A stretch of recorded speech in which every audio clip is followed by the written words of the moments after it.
స్వాతంత్ర్య దినోత్సవం సందర్భంగా సంగారెడ్డి పట్టణంలోని జిల్లా పోలీసు పరేడ్ మైదానంలో జరిగిన వేడుకల్లో రాష్ట్ర మంత్రి దామోదర్ రాజనరసింహ జాతీయ పతాకాన్ని ఆవిష్కరించారు.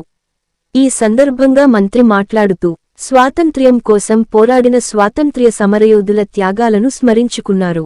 అదేవిధంగా సమాజ అభివృద్ధి కోసం ప్రతి ఒక్కరూ కృషి చేయాలని ప్రజలను ఉద్బోధించారు. స్వాతంత్ర్య దినోత్సవ వేడుకల సందర్భంగా వివిధ ప్రభుత్వ శాఖలలో ఉత్తమ సేవలు అందించిన ఉద్యోగులను మంత్రి దామోదర్ రాజనరసింహ గౌరవించారు. ఈ కార్యక్రమంలో తమ విధుల్లో ప్రతిభ చూపిన అధికారులకు మంత్రి ప్రశంసా పత్రాలు అందజేశారు. అనంతరం మంత్రి దామోదర్ రాజనరసింహ జిల్లా ప్రజలను ఉద్దేశించి ప్రసంగించారు. తన ప్రసంగంలో జిల్లాలో జరుగుతున్న అభివృద్ధి కార్యక్రమాలు, అమలులో ఉన్న సంక్షేమ పథకాలు, వాటి ద్వారా ప్రజలకు కలుగుతున్న ప్రయోజనాలను వివరించారు. ప్రభుత్వ పథకాల వల్ల జిల్లాలో సామాజిక మరియు ఆర్థిక స్థితిలో ఎలా మార్పు వచ్చింది అన్న దానిపై మంత్రి ప్రత్యేకంగా మాట్లాడారు. సుమారు 200 సంవత్సరాల వివిధ దశల్లో నిర్విరామంగా చేసిన ఉద్యమాలు, పోరాటాలు స్వతంత్ర భారతదేశ అవతరణకు మూల కారణాలు. సాయుధ పోరాటంతో మొదలైన నాటి స్వతంత్ర ఉద్యమం మళ్లీ దేశంలో మహాత్మాగాంధీ సారథ్యంలో శాంతి, అహింస మార్గాల ద్వారా స్వతంత్రం సిద్ధించింది. స్వాతంత్రం సిద్ధించిన అనంతరం పండిట్ జవహర్లాల్ నెహ్రూ నేతృత్వం మొదలైన స్వపరిపాలన, డాక్టర్ బిఆర్ అంబేద్కర్, బాబు రాజేంద్ర ప్రసాద్ తో కూడిన మేధావుల నేతృత్వంలో నిర్మించుకున్న గొప్ప రాజ్యాంగం భారతదేశపు సమగ్రతను, సామ్యవాదాన్ని ప్రపంచానికి చాటి చెప్పింది. స్వేచ్ఛ, సమానత్వమే ధ్యేయంగా లిఖించబడిన రాజ్యాంగం దేశ పౌరులకు ఎన్నో హక్కులు కల్పించింది. నిరక్షరాస్యత, పేదరికం నుండి సంపూర్ణ అక్షరత వైపు అడుగులు వేస్తూ నేడు ప్రపంచంలోనే అత్యధికంగా విద్యావంతులైన యువత కలిగిన దేశం ఆవిర్భవించి అన్ని రంగాలలో మన మేధో సంపత్తిని యావత్ ప్రపంచానికి అందించే స్థాయిలో చేరింది మన దేశం. ఇది నిజంగా మనకు గర్వకారణం. 60 సంవత్సరాల పాటు తెలంగాణలో సాగిన సుదీర్ఘ పోరాటాలు మరియు త్యాగాలతో ఆనాటి యూపీఏ ప్రభుత్వం సహకారంతో మన తెలంగాణ రాష్ట్రాన్ని సాధించుకుంటాం. ఇలా సహకారం అయినా అసంపూర్తిగా ఉన్న తెలంగాణ ప్రజల కళలు, ఆశలు, ఆకాంక్షలు నెరవేర్చే దిశగా ఈ ప్రభుత్వం వంతు కృషి చేస్తుంది. ఈ ప్రభుత్వం బలంగా నమ్మేది, విశ్వసించేది వ్యవసాయం. దండగ కాదు, పండుగ. పేదలకు న్యాయమైన ఉచిత విద్య, ఆరోగ్యం, మహిళా సాధికారత, యువతకు నైపుణ్యంతో కూడిన ఉపాధి, అర్హత ఉన్న పేద విద్యార్థులకు ఆర్థిక భరోసా కల్పించే విధంగా అన్ని రంగాలలో సమగ్రమైన అభివృద్ధి మరియు సంక్షేమ ఫలాలు అందించడానికి కృషి చేస్తున్నాం. సంగారెడ్డి జిల్లాలో సరైన ప్రగతి మీ ముందు ఉంచుతున్నాం. 1,72,000 వర్క్ బుక్స్ అన్ని మండల కేంద్రాల ద్వారా విద్యార్థులకు సమయానికి అందించడం జరిగింది. జిల్లా గ్రామీణాభివృద్ధి సంస్థ స్వయం సహాయక సంఘాలు జిల్లాలో 1,90,000 మంది సభ్యులతో 18,198 స్వయం సహాయక సంఘాలు, 695 గ్రామ సమైక్యలు, 25 మండల సమైక్యలు ఏర్పాటు చేసి పేదరిక నిర్మూలన మరియు మహిళా సాధికారతకు కృషి జరుగుతున్నది. బ్యాంకు రుణాలు 2024-25 ఆర్థిక సంవత్సరంకు గాను 15,828 స్వయం సహాయక సంఘాలకు 927 కోట్లు 36 లక్షల బ్యాంకు లింకేజ్ లక్ష్యం నిర్దేశించబడింది. ఇంతవరకు 2,936 స్వయం సహాయక సంఘాలకు 250 కోట్ల బ్యాంకు లింకేజ్ రుణం మంజూరు చేయనుంది. శ్రీనిధి రుణాలు 2024-25 ఆర్థిక సంవత్సరం నిర్దేశించిన 107.80 కోట్ల శ్రీనిధి క్రింద లక్ష్యం నిర్దేశించైనది. ఇంతవరకు 990 స్వయం సహాయక సంఘాలకు 24 కోట్ల 30 లక్షల రూపాయల శ్రీనిధి బ్యాంకు ద్వారా రుణం అందించడం జరిగింది. వడ్డీ లేని రుణాలు 2023-24 ఆర్థిక సంవత్సరం గాను 13,320 స్వయం సహాయక సంఘాలకు 12 కోట్ల వడ్డీ లేని రుణాలు మంజూరు చేయడం జరిగింది. ఇందులో మహిళమైన విద్య అత్యుత్తమైన భవిష్యత్తు పునాది. విద్యారంగాన్ని మరింత పటిష్టపరిచి బలోపేతం చేసే దిశగా ప్రభుత్వం పాఠశాలలు మరియు కళాశాలలో విద్యా ప్రమాణాలను పెంచి వాటికి కావలసిన వసతులు సమకూర్చుటకు రాష్ట్ర ప్రభుత్వం అమ్మ ఆదర్శ పాఠశాల కమిటీలు ఏర్పాటు చేయనుంది. జిల్లాలో 756 పాఠశాలల మౌలిక వసతులు, మరమ్మతులు, విద్యుత్ సౌకర్యము పనులకు గాను 28 కోట్ల రూపాయలు మంజూరు చేయడం జరిగింది.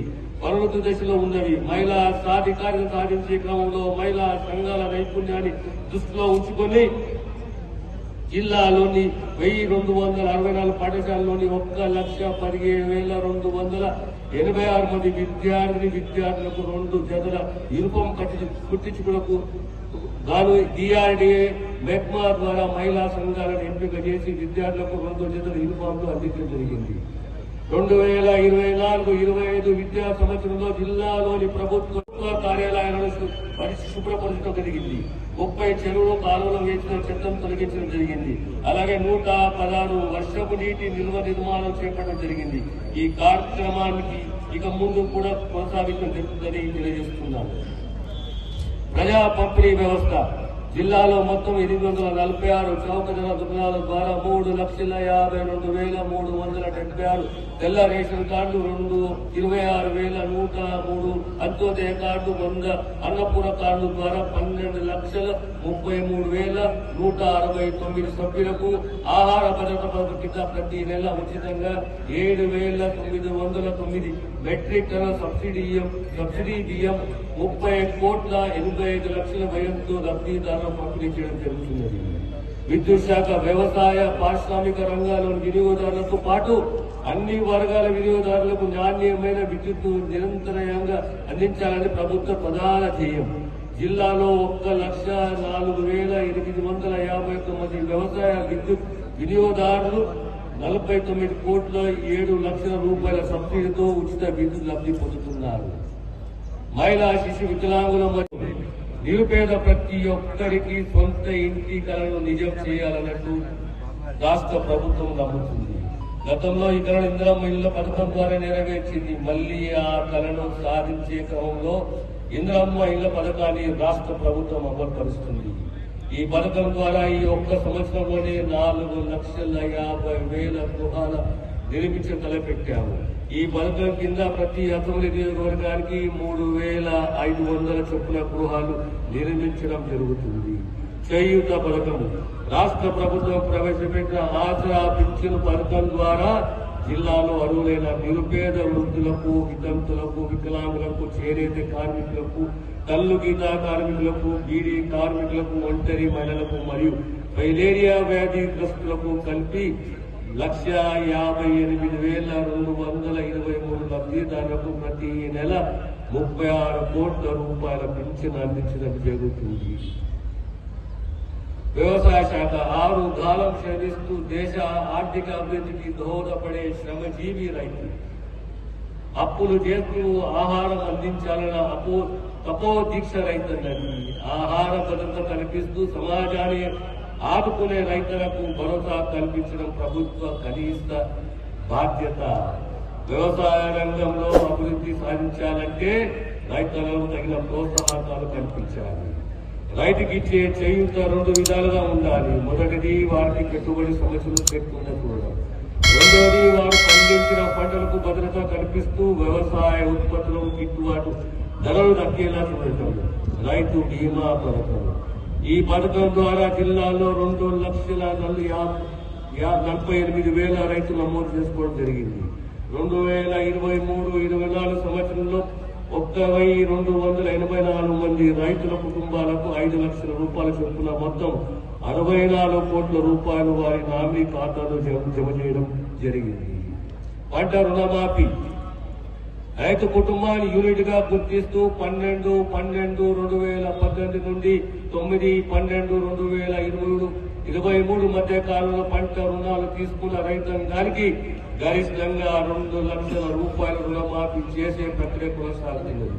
జిల్లాలో మొదటి విడతగా 1,00,000 రూపాయలలోపు, రెండవ విడతగా 1,50,000 వరకు ఇప్పటి వరకు 77,861 మంది రైతులకు 564.69 కోట్ల రూపాయల లబ్ధి జరిగింది. మూడవ విడతలో 1,00,000 మొదలు 2 లక్షల వరకు పంట రుణాలు ఉన్న వారికి లబ్ధి జరుగుతుంది. ఇది కూడా త్వరలో పూర్తి చేయడానికి ప్రణాళిక పథకం ప్రజల చెంతకే ప్రభుత్వ యంత్రాంగం వెళ్లి ప్రభుత్వం ప్రకటించిన అభయాస్తం 6 గ్యారెంటీల పథకాలకు ప్రజల నుండి దరఖాస్తు స్వీకరించేందుకు ప్రజాపాలన కార్యక్రమాన్ని ప్రారంభించడం జరిగింది. ఈ కార్యక్రమానికి డిసెంబర్ 28, 2023 నుండి జనవరి 6, 2024 వరకు 647 గ్రామ పంచాయతీలు, 8 మున్సిపాలిటీల్లో గ్రామ సభలు నిర్వహించి 17,91,565 దరఖాస్తులు స్వీకరించి ఆన్లైన్లో నమోదు చేయడం జరిగింది. ఈ కార్యక్రమానికి నిరంతరం కొనసాగించటకు ప్రజాపాలన సేవా కేంద్రాలను ఏర్పాటు చేయడం జరిగింది. మహాలక్ష్మి పథకం, ఉచిత రవాణా పథకం మహిళలను మహాలక్ష్మిగా గౌరవించడం మన సంస్కృతి. మహాలక్ష్మి పథకం కింద తెలంగాణ రాష్ట్రంలోని మహిళలందరికీ టీజీ, ఆర్టీసీ నడిపే బస్సుల్లో ఉచిత ప్రయాణ సౌకర్యం కల్పించడం జరుగుతుంది. ప్రయాణించే దూరపైన, ప్రయాణించే సంఖ్య పైన ఎటువంటి పరిమితి లేదు.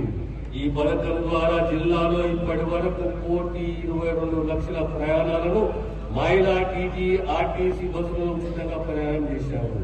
ఇందుకు గాను జిల్లాలో మహిళలకు 150 కోట్ల రూపాయలు ఆదా అయింది. 500 రూపాయలకే గ్యాస్ సిలిండర్. నానాటికి పెరుగుతున్న ధరల ప్రభావం పేద ప్రజలపై పడరాదన్న సంకల్పంతో మహాలక్ష్మి పథకం కింద కేవలం 500 రూపాయలకే వంట గ్యాస్ సిలిండర్ సరఫరా చేసే కార్యక్రమాన్ని రాష్ట్ర ప్రభుత్వం విజయవంతంగా అమలు చేస్తుంది. ఈ పథకం కింద జిల్లాలో అర్హులైన 1,58,889 మంది వినియోగదారులకు ఎల్పీజీ గ్యాస్ సిలిండర్ సబ్సిడీ 9,30,00,000 రూపాయల సబ్సిడీ అందించింది. గృహజ్యోతి పథకం అల్పాదాయ వర్గాల వారి ఇళ్లలో చీకట్లను ప్రారదోలి కాంతులు నింపాలనే సంకల్పంతో మెరుపులాంటి ఆలోచనతో వెలిగిన దీపం గృహజ్యోతి పథకం. 200 యూనిట్ల కంటే తక్కువ విద్యుత్ని వినియోగించుకునే గృహాలకు ఉచిత విద్యుత్ అందించడం ఈ పథకం ప్రధాన లక్ష్యం. ఇప్పటి వరకు జిల్లాలో ఈ పథకం కింద 1,03,246 గృహ వినియోగదారులకు 200 యూనిట్ల వరకు ఉచిత విద్యుత్ ఇవ్వడం జరిగింది. ఇందుకు గాను 30 కోట్ల రూపాయల మొత్తం ఛార్జీలను డిస్కాంలకు ప్రభుత్వం చెల్లించడం జరిగింది. రైతు భరోసా పథకం అర్హులైన రైతులకు మాత్రమే లబ్ధి చేకూరేలా రైతు భరోసా పథకం ఏర్పాటు చేయడం తద్వారా ఏటా ఎకరానికి 15,000 రూపాయలు చెల్లించాలని ప్రభుత్వ సంకల్పము. ఇందుకు ప్రణాళికలు సిద్ధమవుతున్నాయి.